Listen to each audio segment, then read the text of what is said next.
Hello, and welcome to English Learning for Curious Minds by Leonardo English, the show where you can listen to fascinating stories and learn weird and wonderful things about the world at the same time as improving your English. I'm Alistair Budge, and today we are going to be talking about childhood and how ideas about children and childhood have changed over the years.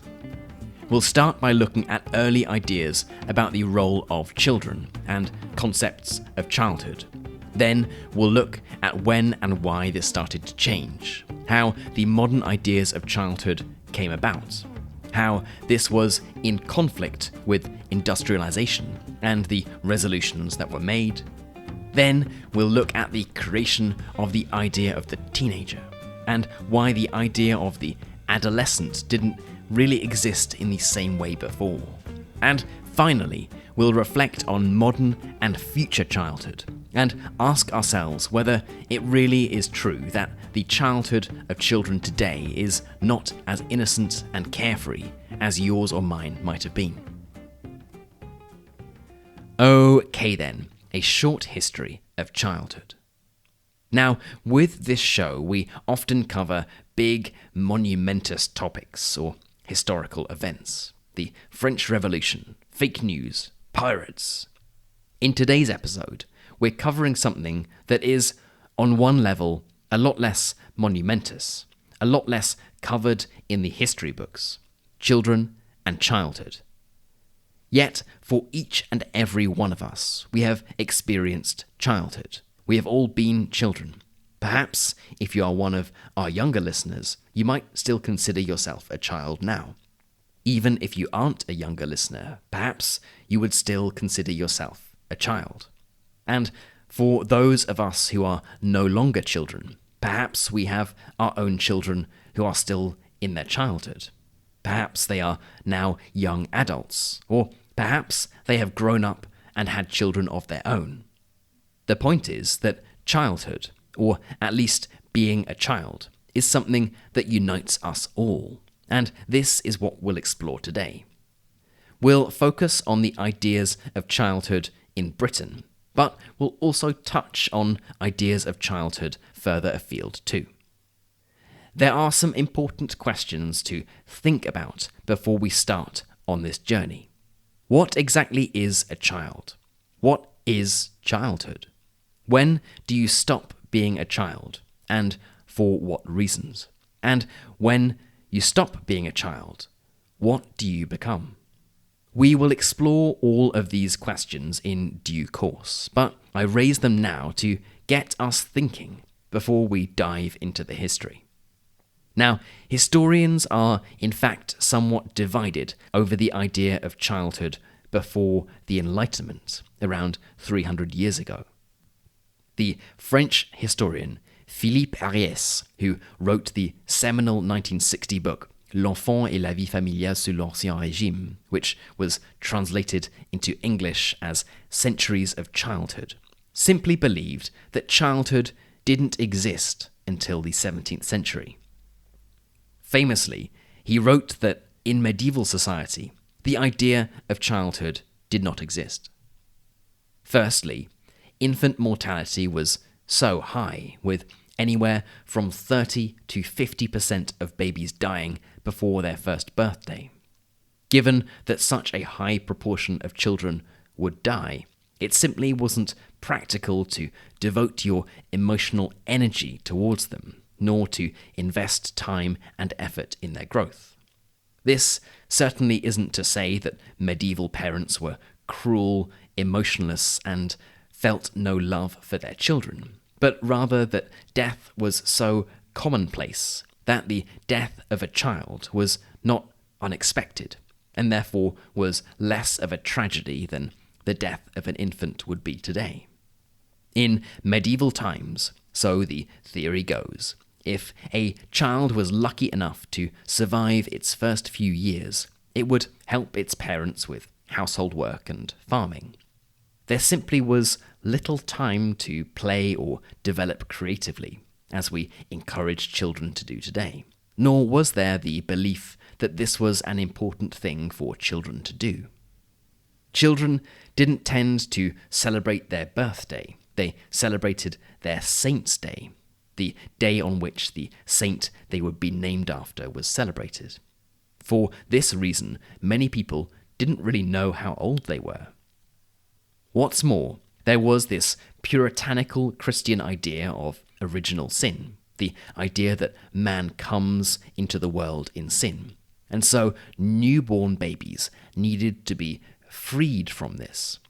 A baby needed to be baptized and then redeemed through Christian instruction.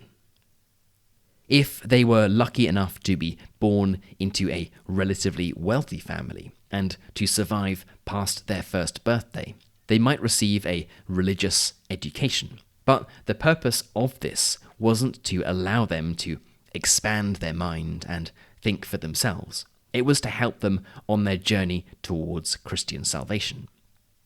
Thus, for most of the medieval era, at least, if you were poor, which would mean the majority of the population, your young life, your childhood, would consist of helping your parents around the house and working. And if you were born into a wealthy family, it might involve some religious instruction, but there was no developed idea that children needed to be treated greatly differently. In both cases, so Ariès' theory goes, there was no concept of childhood, or it being a unique, important stage of a person's development. Now, things started to change at the start of the Enlightenment, when philosophers and thinkers all over Europe started to question assumed beliefs.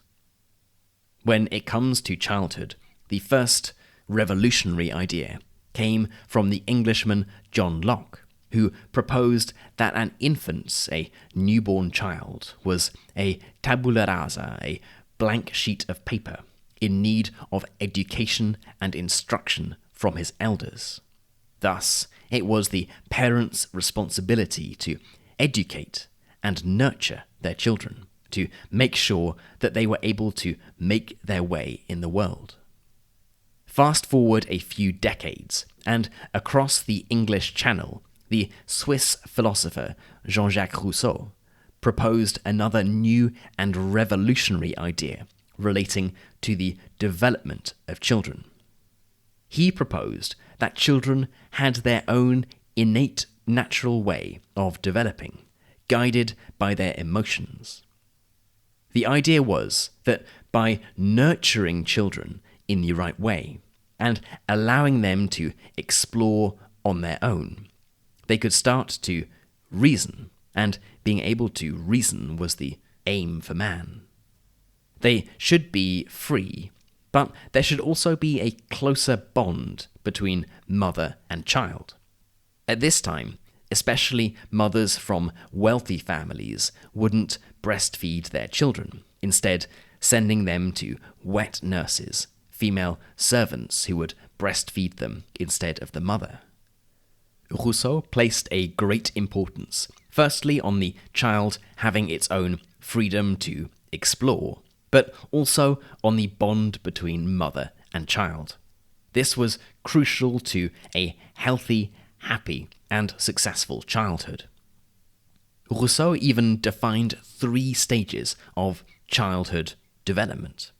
Stage 1 was up to the age of 12, when children should be guided by their feelings. Stage 2 was from 12 to around 16, and this is when they start to develop their own sense of reason. And stage 3 is from 16 onwards, when the child becomes an adult, marries, and has children of their own. Most of this comes from his 1762 book, Émile, or On Education, and is still influential today. You can see similar ideas at work in places like Montessori schools, and his theories are an important part of many progressive educational theories. So, the Enlightenment gave us these 2 opposing views of childhood, but they at least recognized that children have unique needs and that childhood is of vital importance. Strange enough as it might seem to us now, this is something that appears not to have been a real consideration beforehand. At least Ariès, the first historian to write about childhood, believes the concept simply didn't exist in the medieval era.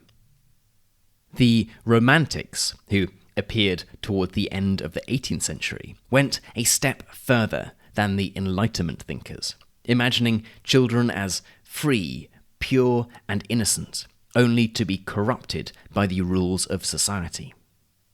Starting with people like the English poets William Wordsworth and William Blake at the turn of the 19th century, in the late 18th and early 19th century, children were seen as free, unencumbered by the norms of society.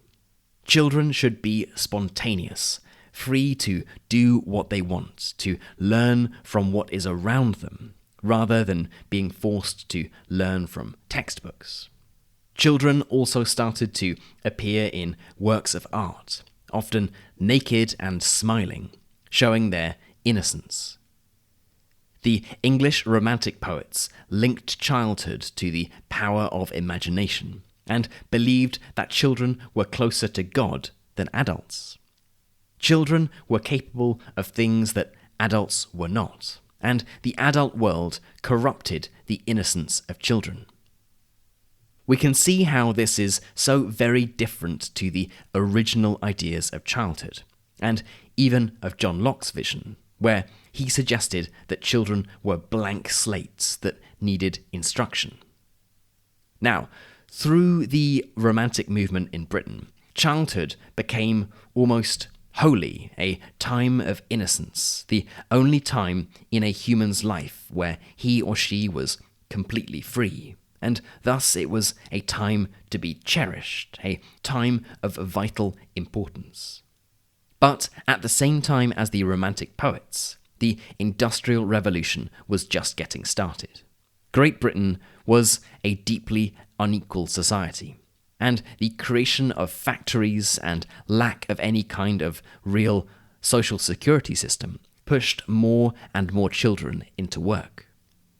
While in the medieval times, children might have worked alongside their parents in the fields or around the house, in the late 18th and early 19th century, children might spend 12 hours a day, 7 days a week, literally half their lives and almost all their waking hours, working away in dangerous factories, doing repetitive menial work. Just while the Romantics were pushing this idea that children should be free and that childhood was a crucially important time for the development of children, the luxury of having this type of childhood was restricted only to the richest in society. As these awful conditions became better known, in part through novelists such as Charles Dickens, who documented the plight of working children, there was an increasing movement to restrict child labour. In 1833, a law was passed to say that children working in the cotton or woolen industries needed to be more than 9 years old, and that nobody under the age of 18 could work more than 10 hours a day or 8 hours on a Sunday. Now, that gives you an idea of how bad it was before that there was a law that was put in place to stop children who were under 9 from working more than 68 hours a week. The Victorians did try various methods to get children into education, including making education free. But children who worked in factories would often be too tired to go to school and would fall asleep in class.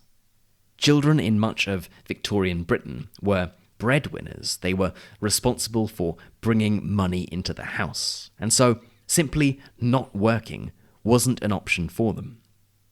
Since the 1833 law, numerous more forward-thinking laws were created to increase the working age and reduce the hours. But even in 1901, a 12-year-old could still legally work.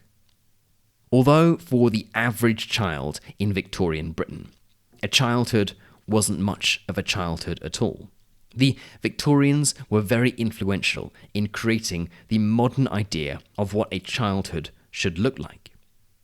For starters, there was this new genre of children's literature, of books and stories for children that served not primarily to educate, but to entertain. Prior to this, the prevailing view had been that children should learn from books.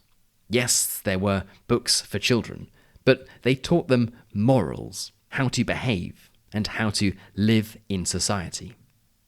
Authors such as Lewis Carroll and J.M. Barrie, who wrote Alice's Adventures in Wonderland and Peter Pan respectively, created magical worlds for children. There might be some morals in there, but they were hugely entertaining and magical, and existed to make children hope and dream. Childhood was a time to be prized, because when it was gone, it was gone. Indeed, in Peter Pan, the boy Peter Pan is a boy who never wants to grow up, and Never Neverland is a place where children don't need to grow up. Childhood became a place for children to explore, to create their own magical worlds, to have their own adventures. This might sound familiar to you now because it is the prevailing view of much of Western society, that childhood is a time for children to explore and to have fun, not a time to be forced to behave in a particularly adult way. Moving into the 20th century, we see compulsory schooling, we see children being required to have an education, and the banning of child labour, in Britain at least.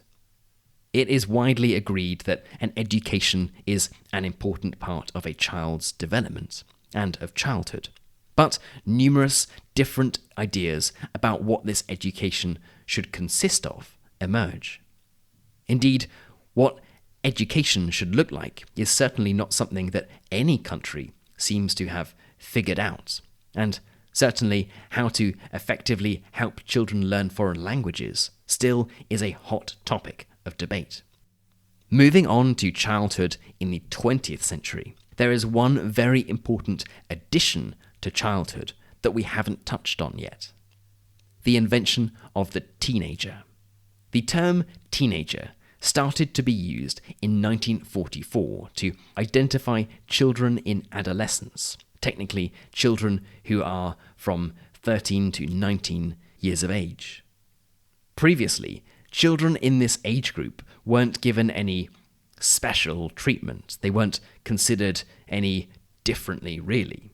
The term adolescent had started to be used in the late 19th century, but it mainly referred to the period of transition between childhood and adulthood, rather than giving children of this age a distinct identity. The teenager was a new invention entirely. The post-war period in America gave teenagers their own identity, their own freedoms.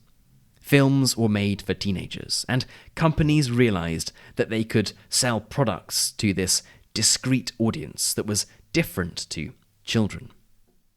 There was a New York Times article from 1945 called A Teenage Bill of Rights, which outlined 10 rights that children in this particular age group should have, from the right to make mistakes to the right to question ideas. Given that teenagers no longer needed to work in factories, they were free to explore the world on their own, to rebel against their parents, to have sexual relationships, to do things that teenagers previously had simply never been able to do because they had either been working or, if they came from a wealthy family, they were rarely allowed out of their own little familiar bubble. When you combine this with the mass production of cars, in America at least, teenagers suddenly had a way to gain independence from their parents. They literally had a vehicle that could take them anywhere. And this cult of the teenager has only got stronger, billion-dollar companies exist solely with teenagers as customers. Authors write for teenagers. Films are made for teenagers. The teenager is a discrete part of childhood that simply didn't exist 100 years ago. Now, coming to the question of modern childhood, and how childhood now is different from the childhood that you might have experienced, and why that is. I'll just invite you to think about your own childhood for a minute. You can even press pause if you like. Okay, if you paused and thought about your childhood for a bit, well done. For many of us, we think of our childhoods as being the happiest, most carefree period of our lives. You might think of being able to get the school bus home without a care in the world, of a world without mobile phones or social media, perhaps a world where your mother kicked you out of the house at 8 o'clock in the morning and told you to come back for tea, a world that was safer, more innocent, a happier place to grow up. When compared to the childhood that many adults believe children are living today, it seems simpler, easier, safer, and you might even say better. And in the UK, a lot of the media outlets, especially right-wing media outlets, relish stories about the decline of childhood, about how the innocent youth that Brits used to enjoy is gone forever. Indeed, there's a story by a famous historian called Professor Hugh Cunningham, who is the author of an excellent book called Children and Childhood in Western Society since 1500, where he recounts being offered to write an article for the Daily Mail newspaper about the history of childhood. He was offered about £1 a word and told that the article should be around 2,000 words. That would be around £3,000 in today's money, so around €4,000 for an article that he could probably write in his sleep. He said, "Sure, I'll write it," but was told that the editor-in-chief of the newspaper, a man called Paul Dacre, would only publish it if it showed that childhood had got worse since the 1950s. Cunningham's view was that childhood hadn't got worse, so the article was never published. The point is that Dacre knew exactly what his audience wanted, and that was to be told that the past was better than the present. If Cunningham wasn't willing to say this, well, the article wouldn't be published. And this brings us to the very real question of whether childhood is better or worse today than it was in the past. Well, of course, it really depends on how far back in the past you go.